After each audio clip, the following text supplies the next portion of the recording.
दोस्तों, शान मसूद की press conference हुई और काफ़ी लंबी चौड़ी प्रेस कॉन्फ्रेंस हुई, काफ़ी सवाल हुए उनसे, जिसके उन्होंने बड़े ज़बरदस्त जवाब भी दिए। मगर एक दो चीज़ें हैं जिसको मुझे बीइंग जर्नलिस्ट मुझे लगा कि शायद उनको ये बात नहीं करनी चाहिए। बट मोस्ट इंपॉर्टेंट चीज़ें मैं आपको बताता हूँ। सबसे खासकर बाबर आजम को लेकर दो सवाल हुए। अच्छा, प्रेस कॉन्फ्रेंस में ना पाकिस्तान जब हारे तो मैं पाकिस्तान के कुछ जर्नलिस्ट के सवाल सुन के ना मुझे बड़ी हंसी भी आती है। एक साहब ने सवाल पूछ दिया, आपको शर्मिंदगी हुई है, आप माफ़ी मांगेंगे कौम से? मतलब ये दुनिया में कहीं ऐसा नहीं होता कि कोई कौम से माफ़ी मांगना या कोई इस तरह की बात का मतलब कहे कि माफ़ी मांगो और ये वो, मतलब इसका कोई बनता नहीं है। खैर, उन्होंने बोला कि मैंने पहले मैच हारने के बाद भी कहा कि आई अपोलोजाइज़, और मैं दोबारा भी कह देता हूँ। लेकिन बाबर आजम के ऊपर सवाल सबसे खास बात थी। बाबर आजम पर दो सवाल हुए। एक ये कि क्या बाबर आजम का कॉन्फिडेंस लेवल गिर गया है। नंबर टू कि बाबर आजम को अपने रिप्लेस क्यों नहीं किया, क्योंकि वो मतलब लगातार 15 इनिंग हो गई हैं, वो परफॉर्म नहीं कर पा रहे हैं, तो आप उनको रिप्लेस कर लीजिए। ये बड़ा एक क्वेश्चन था। जो कॉन्फ्रेंस की बात थी उस पर शान मसूद ने बोला कि जो किसी भी बल्लेबाज के लिए रन्स उसकी करेंसी होती है, मतलब जाहिर है उसकी ग्रेस बनती है भाई, रन कॉन्फिडेंस लेवल एक डिफरेंट होता है। उन्होंने बोला कि बाबर आजम का हम इंतज़ार कर रहे हैं पूरी टीम कि बाबर आजम की जो रूठी हुई फॉर्म है वो जल्द से जल्द बहाल हो, ताकि पाकिस्तान क्रिकेट को फ़ायदा हो।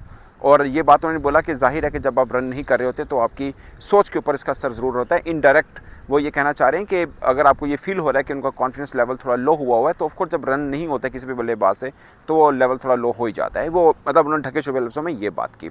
अब दूसरा कि रिप्लेस क्यों नहीं किया, उन्होंने बोला कि बाबर आजम ऐसे बल्लेबाज हैं कि अगर उनकी फॉर्म होगी है तो हमें कंसिस्टेंसी के साथ जाना है, मतलब हमें तसलसल रखना है। ऐसा नहीं है कि फॉर्म गिरी है तो हम बदल दें। फिर उन्होंने बोला कि इसलिए भी नहीं बदला जा सकता।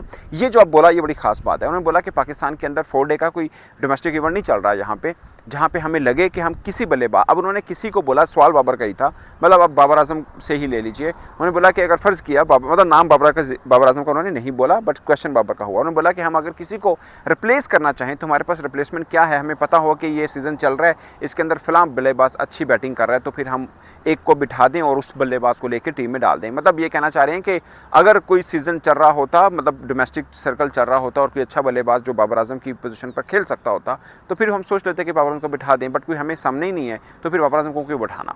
ये एक्चुअल में वो ये कहना चाह रहे थे। और लेकिन बाबर आजम के लिए उन्होंने जो अल्फाज यूज़ किए या जो चीज़ें की, उन्होंने बोला कि हम कंसिस्टेंसी की तरफ जाना चाहते हैं कि अगर कोई कि फार्म गिर भी गई है तो कोई मसला नहीं है, हमने उसको साथ लेके चलना है। और उन्होंने बोला कि बाबर आजम की हमें आदत पड़ गई थी कि वो रन करते थे और हम चाहते हैं कि अब वो दोबारा वो वाली फॉर्म जो है बाबर आजम की आए। तो बड़ा एक कंक्रीट आंसर चीज़ों को उन्होंने दिए, क्लियर माइंडेड बताया उन्होंने क्या चीज़ है। एक चीज़ जो मुझे थोड़ा सा लगा कि उनको ये नहीं कहनी चाहिए, क्योंकि जब ये सीरीज शुरू नहीं हुई थी, जब प्रेस कॉन्फ्रेंस उनकी पहली हुई, जिस दिन ट्रॉफी अनवीलिंग हो रही है, जब कोई मैच कोई बॉल नहीं फेंका गया, उस दिन उन्होंने बोला कि मेरी नज़र है WCL पर, वर्ल्ड टेस्ट चैंपियनशिप पर, ठीक है, और WTC पे। मगर अब जब वो हार गए तो वो बता रहे हैं कि बांग्लादेश में क्या क्या खूबियाँ हैं। उन्होंने बोला कि उनके 3 बल्लेबाज ऐसे हैं जो 80 टेस्ट खेले हुए हैं। लिटन दास की उन्होंने बहुत तारीफ़ की, मतलब मैं भी लिटन दास को बहुत पसंद करता हूँ। बट पॉइंट इज़ कि आपने जब पहली प्रेस कॉन्फ्रेंस की थी उस दिन तो आपने बड़ा बोला कि हमने वर्ल्ड टेस्ट चैंपियनशिप का फाइनल खेलना है। अब आप कह रहे हैं कि उनके 3 थे, हमारे तो इतने सीनियर नहीं हैं, और उनकी तसलसल देखें, वो मेंटली तौर पर हमसे स्ट्रॉन्ग थे, वो फिजिकली हमसे स्ट्रॉन्ग थे। हमारा एक बॉलर एक इनिंग में इंजर्ड होता है, दूसरा बॉलर दूसरी इनिंग में इंजर्ड हो रहा है और इस वजह से थोड़े प्रॉब्लम है और हम नहीं जीत पाए। हम मेंटली भी स्ट्रॉन्ग होना पड़ेगा, हमें फिजिकली भी स्ट्रॉन्ग होना पड़ेगा। तो ये चीज़ आप पहले जो कह रहे थे उससे थोड़े कॉन्ट्राडिक्ट कर रही है। तो मुझे ज़्यादा तौर पर ये लगता है कि यहाँ पर आकर अब आप इतराफ़ कर रहे हैं कि बांग्लादेश का जो स्क्वाड है वो हमसे शायद थोड़ा ज़्यादा मजबूत है। फिर उन्होंने कुछ एग्जांपल्स दी ऑस्ट्रेलिया टूर की, जो पाकिस्तान ने ऑस्ट्रेलिया में टूर किया। उन्होंने बोला कि वहाँ पर तो 2 मैचेस ऐसे थे, जैसे मेलबर्न वाला और सिडनी वाला मैच ऐसा था कि हम जीतना चाहिए था, और यहाँ पर भी उन्होंने बोला कि 26 से 6 आउट करने के बावजूद हम मैच हारे। तो ये चीज़ हमें खुद को फील करना है कि हम एकदम टीम, मतलब दूसरी टीम के ऊपर हैवी होते हैं, फिर कोलैप्स कर जाते हैं। और आइंदा जो सीरीज़ हमारी होनी इंग्लैंड के खिलाफ, फिर हमने साउथ अफ्रीका का टूर करना है, वेस्ट इंडीज़ के खिलाफ हमने खेलना है। तो ये हमें देखना है, कि हमने इस चीज़ को कैसे काबू पाना है। फिर सबसे खास बात जो मुझे उनकी प्रेस कॉन्फ्रेंस में पूरी लगी, उन्होंने बोला कि T20 क्रिकेट खेलने के बाद आप टेस्ट सीरीज जीत नहीं पाते। मतलब अगर आपको टेस्ट खेलना है, उन्होंने बोला कि आपका पेपर अगर सुबह मैथ का है तो आप साइंस पढ़ के मैथ का पेपर नहीं दे सकते हैं।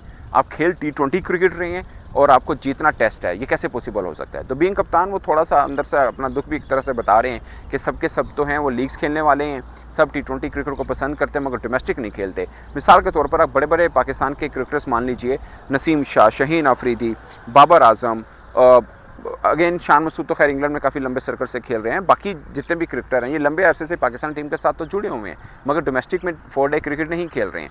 तो जाहिर है वो बोल रहे हैं कि 10 माह के बाद हमने कोई टेस्ट मैच खेला है। पहले हमने ऑस्ट्रेलिया के खिलाफ खेला, फिर 10 माह का गैप आया, फिर हमने खेला, उस बीच में खिलाड़ियों ने T20 क्रिकेट ज़्यादा खेली है। तो कैसे हो सकता है कि आप इतनी लंबी क्रिकेट T20 खेलने के बाद आप टेस्ट सीरीज़ भी जीत जाएँ।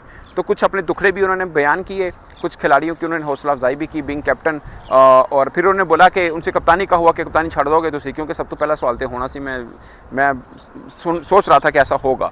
तो उन्होंने बोला कि मेरा कोई पर्सनल एजेंडा नहीं है, मेरा कोई पर्सनल फ़ायदा नहीं है, मैं तो चाह रहा हूँ पाकिस्तान क्रिकेट थोड़ी ऊपर आए, आगे बढ़े, और उसके लिए हम थोड़े से एक्सपेरिमेंट्स भी कर रहे हैं उसमें, कि आपको हार भी मिलेगी, तो हमें वो दोनों चीज़ों को साथ लेके चलना है कि अगर आप थोड़ा सा, उन्होंने बोला कि हमने मुख्तलिफ एग्जाम्पल दी, लिटन दास की दी, उससे पहले ऑस्ट्रेलिया वाले उन्होंने बताया कि हम जहाँ पे फंसे थे वहाँ पे हमने फील्डिंग थोड़ी सी हटके भी लगाई कि कई चांसेस बने कि हम मैच में वापस आएँ। इस बीच में आपको नाकामी भी मिल सकती है, तो फिर आपको जब एक्सपेरिमेंट कर रहे होते हैं तो नाकामी की तरफ भी जाना है। यानी वो अपनी सफाई पेश कर रहे थे कि बिंग कैप्टन उन्होंने कुछ एक्सपेरिमेंट्स किए हैं और वो इस चीज़ के लिए घबरा नहीं रहे कि हार होगी इस एक्सपेरिमेंट से। वो एक नई तर्ज की कप्तानी करना चाह रहे हैं, इस बीच में हार हो जीत हो वो दोनों को कबूल करके चलेंगे और उन चीज़ों सीखेंगे।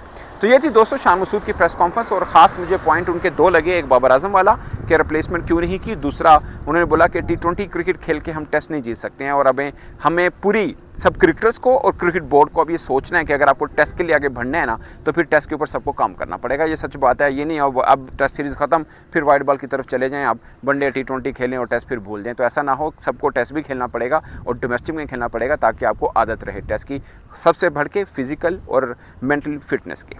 इस पर दोस्तों आपकी क्या राय है, अपनी राय कमेंट बॉक्स में ज़रूर बताइएगा। मेरी तरफ से इतना ही, इजाज़त दीजिए, अल्लाह हाफिज़।